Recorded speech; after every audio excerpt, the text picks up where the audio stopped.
Hello dear student, welcome to all of you. My teacher की एक और online video में आप सभी का फिर से स्वागत है बच्चों। तो आज की वीडियो में हम बात क्या करने वाले हैं, आज हम डिस्कस करेंगे ना इंग्लिश के ऊपर, अर्थात हम अंग्रेजी के बारे में बात करने वाले हैं। देखो, हमें कई सारे लोगों से रिक्वेस्ट आई है कि हम शुरुआत करें ना अपने इंग्लिश के पर लेक्चर्स को, हम एक इंग्लिश की सीरीज है, क्योंकि ऐसे बहुत सारे बच्चे हैं ना जो हिंदी माध्यम से हैं या फिर ऐसे कई सारे वर्किंग प्रोफेशनल भी हैं जिनको हिंदी में काफ़ी परेशानी होती है। तो हम लोगों ने सोचा है ना कि क्यों ना इंग्लिश पर लेक्चर लाया जाए जहाँ पर हम आपको बेसिक टू एडवांस इंग्लिश को सिखाने वाले हैं। बिल्कुल जीरो से शुरू करेंगे और आपको हीरो बनाकर छोड़ने वाले हैं। तो अगर आपकी इंग्लिश कमजोर है ना तो बेहतर होगा आप सीरीज को पूरा देखो। हम छोटी छोटी वीडियो सीरीज के साथ इस लेक्चर की शुरुआत जो हम करने वाले हैं, तो चलो समय को वेस्ट ना करते हुए ना हम लेक्चर की शुरुआत करते हैं। और आज जैसा कि आपको पता है, आज का जो हमारा वीडियो है वो फुल डेडिकेटेड किसके ऊपर, वो डेडिकेटेड है इंग्लिश के ऊपर। देखो, हम जैसे ही बात करते हैं ना बच्चे इंग्लिश के ऊपर, हमें ना कुछ बातों पर गौर रखना चाहिए। वो बातें क्या है?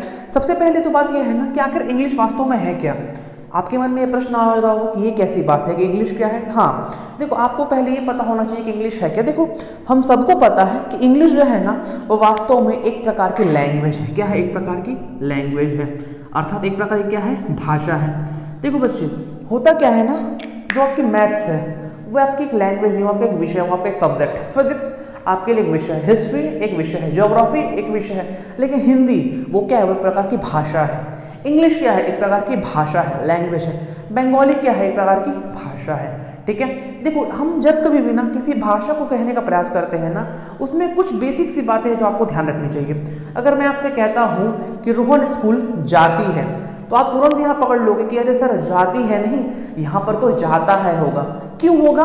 क्योंकि आपको कभी हिंदी के व्याकरण को सिखाया गया है?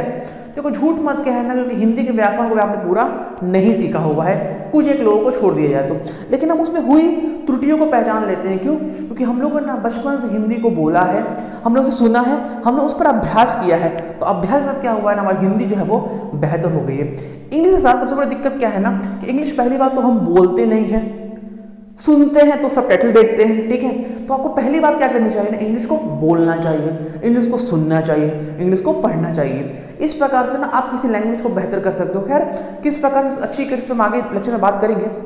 लेकिन आज जो हम बात कर रहे हैं वो क्या है? देखो बच्चे, इंग्लिश क्या है ना, इंग्लिश एक प्रकार की भाषा है, एक प्रकार का लैंग्वेज है। एक भाषा को बोलने के लिए ना कुछ बातों पर आपको ध्यान देना चाहिए था। ठीक है, देखो हम जब किसी भाषा को कहते हैं तो हमारे मुख से क्या निकलता है? हमारे मुख से निकलते हैं कुछ वाक्य, कुछ सेंटेंस निकलते हैं। उन वाक्यों के आधार पर ही अपने भावों को हम व्यक्त करते हैं। तो हमें निकलती क्या, मुख से निकलती है सेंटेंस। क्या निकलती बच्चे? सेंटेंस। अच्छा, इसे हम कहते हैं वाक्य।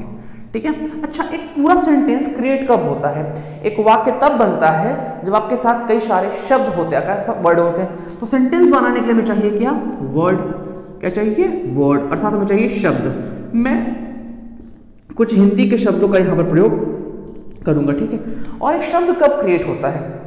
जब होते हैं हमारे पास अल्फाबेट यानी लेटर्स होते हैं। ठीक है, तो अल्फाबेट के होने पर हमारे पास बनता है, अल्फाबेट जब हमारे पास होता है तो हम बना लेते हैं अपने शब्द को, और शब्द होने पर बनता है वाक्य। अर्थात अक्षरों को मिला करके तो हम क्रिएट कर लेते हैं शब्दों को, और शब्दों को मिला के हम बना लेते हैं वाक्य को।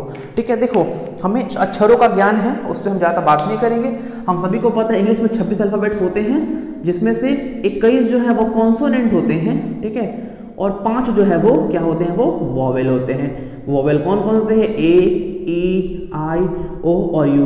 और यहाँ पर बी, सी, डी, एफ, जी, ये सारे के सारे क्या है, हमारे कॉन्सोनेंट। इस प्रकार से कुल 26 लेटर को मिलाकर बनता है अल्फाबेट। इन अल्फाबेट को जब सजाते हैं तो हमारा क्या बनता है? एक वर्ड बनता है। ठीक है, और वर्ड को मिलाने पर क्या बनता है? सेंटेंस बनता है। तो बच्चे, शुरुआत हम जो कर रहे हैं ना वो हम कर रहे हैं हमारा सेंटेंस के साथ। किसके साथ? सेंटेंस के साथ। बच्चे देखो, सेंटेंस अर्थात वाक्य क्या होता है, पहले तो आप वो समझिए।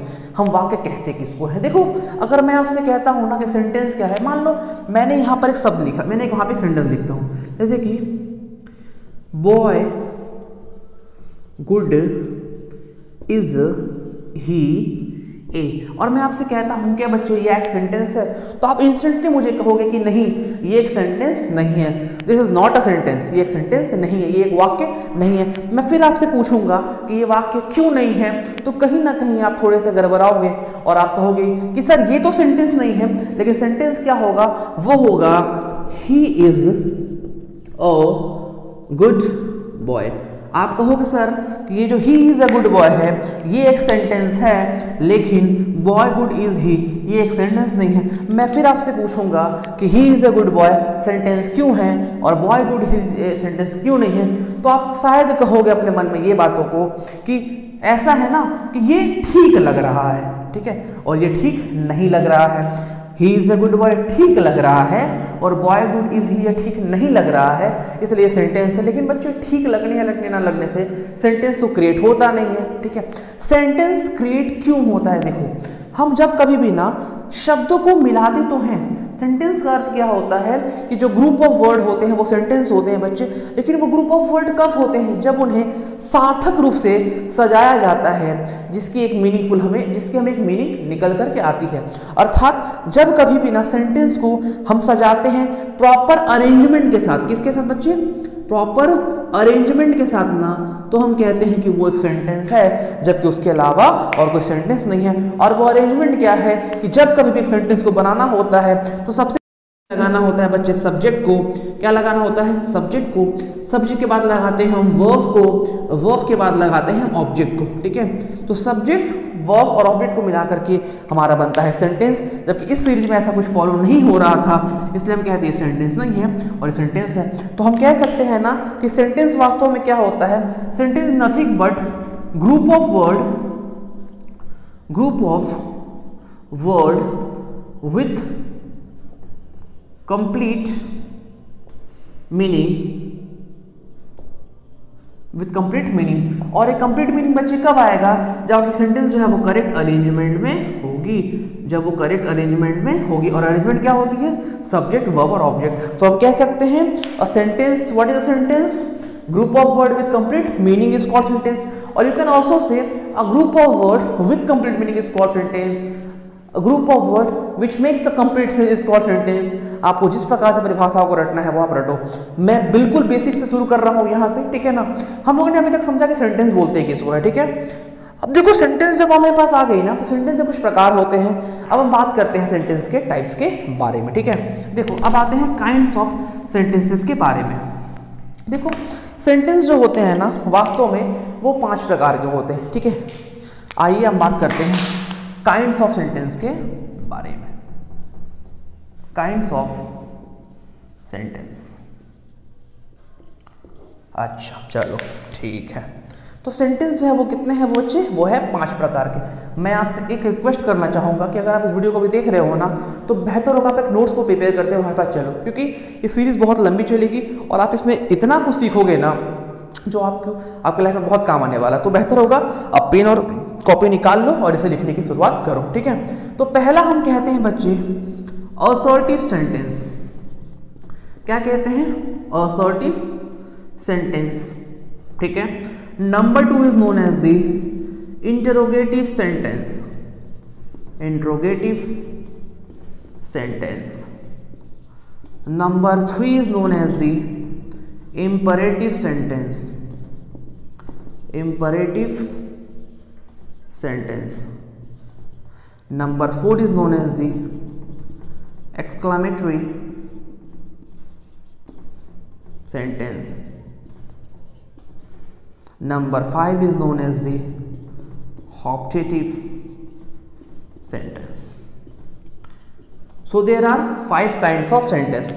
Number 1 is the assertive, number 2 is the interrogative, number 3 is the imperative, number 4 is the exclamative, number 5 is the optative sentence. इस प्रकार के सेंटेंस जो है वो 5 प्रकार के होते हैं। तो बच्चे हम लोगों ने अब तक क्या सीखा ना कि सेंटेंस बोलते हैं किसको है? सेंटेंस जो है वास्तव में क्या है? Sentence is nothing but a group of word with complete meaning is called sentence, ठीक है। शब्दों का वह समूह जिसका पूरा अर्थ हो या सार्थक अर्थ, उसे हम कहते हैं वाक्य। और वाक्य का सार्थक कब होता है? जब उसे हम समझाते हैं subject plus verb plus object के साथ। इस प्रकार से सेंटेंस को बांटा गया है 5 प्रकार में। Number 1 is the assertive, interrogative, imperative, exclamative, optative sentence, ठीक है। अब जो हम बात करेंगे ना, हम क्या करेंगे? हम हर एक सेंटेंस को ना बांट के समझेंगे एक लेक्चर के साथ, ठीक है। कि असर्टिव क्या होता है, इंट्रोगेटिव क्या होता है, इंपरेटिव क्या होता है, एक्सक्लेमेटरी का, ऑपरेटिव क्या है। लेकिन उसके लिए ना हम बात करेंगे अपने आने वाले लेक्चर्स में, क्योंकि ये वीडियो बहुत बड़ी होगी। ये एक इंट्रोडक्टिव वीडियो थी जब हम लोगों ने आपको अपने लेक्चर को दिखा दिया है। तो हम मिलेंगे अपने अगले वीडियो में, तब तक के लिए good bye, take care, God bless to all of you. Video को लाइक जरूर करना बच्चे, चैनल को सब्सक्राइब करो और वीडियो को शेयर करो। हम मिलेंगे अपने अगले वीडियो में।